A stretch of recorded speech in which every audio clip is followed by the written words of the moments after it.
Antarctica, frigid, barren, seemingly endless.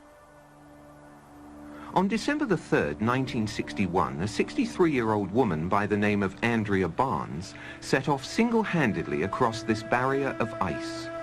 On December the 18th, the weather turned against her.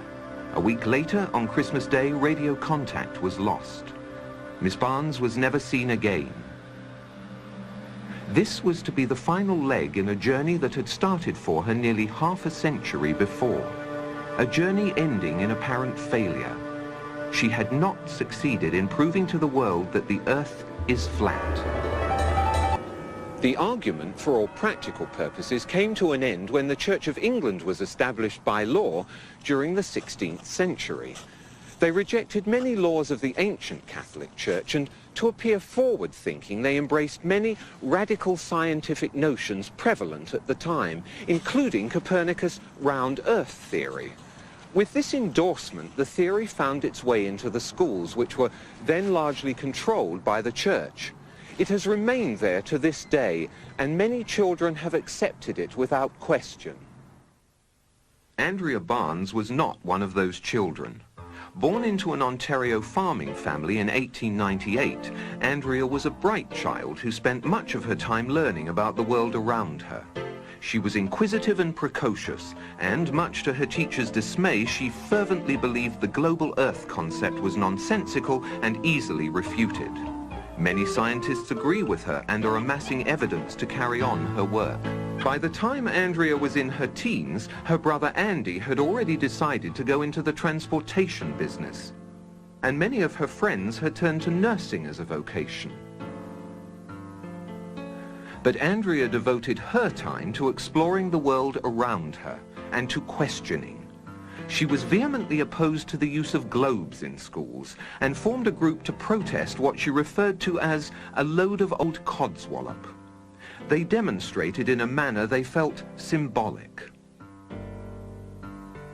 But Andrea soon realized the only way people would listen was if she made a trip to the edge and brought back proof. And so, on her 16th birthday, she set off across the snowy deserts of Antarctica with little more than a borrowed pair of skis. However, like Marcella some 300 years earlier, she was unprepared for the harsh conditions and was soon forced to turn back. She tried to raise money for a larger expedition, but her cause was overshadowed by the outbreak of World War I, and it became more important to worry about maintaining one's stake in the world than arguing over its shape. In October of 1929, Andrea again tried to focus the world's attention on the controversy by proving the notion the Earth spins to be absolute nonsense. It was reasoned that if a dirigible was to go aloft in England and hold itself perfectly static, then by the accepted theory the Earth should rotate underneath it and New York should come into view some 4 or 5 hours later. In fact, England was never lost from view. The dirigible eventually ran low on fuel and had to land. Andrea insisted she had made her point. But New York wasn't paying attention that day. The stock market crash monopolized the headlines then and for some time to come. Andrea had again been upstaged.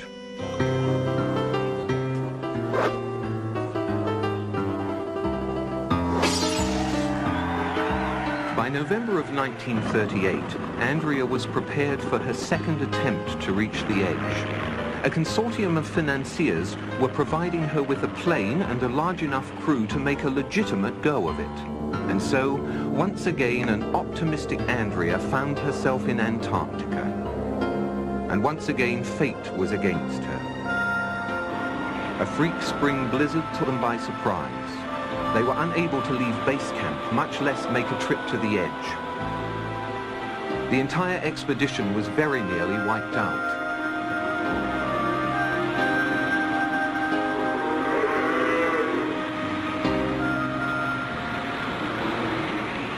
That was the last attempt Andrea made until 23 years later, when she set off alone by snowmobile in 1961.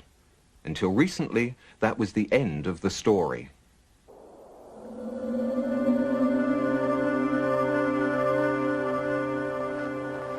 Early this year, a researcher stationed in Antarctica to study weather patterns found a snowmobile partially buried in a snowbank. It had run out of fuel and there were no signs of Andrea anywhere. But he did find these, a camera and a note. The note says only, "I have been there. The debate finally comes to an end. Signed, Andrea B." It had survived the frozen elements for nearly 30 years. Unfortunately, the researcher inadvertently opened the camera, exposing the film inside. Any pictures were lost, and Miss Barnes' trip is still very much shrouded in mystery. There was no description of what she had seen or how far away it was. But if we are to believe the note, then Andrea Barnes was very likely the first person in history to visit the edge of the Earth.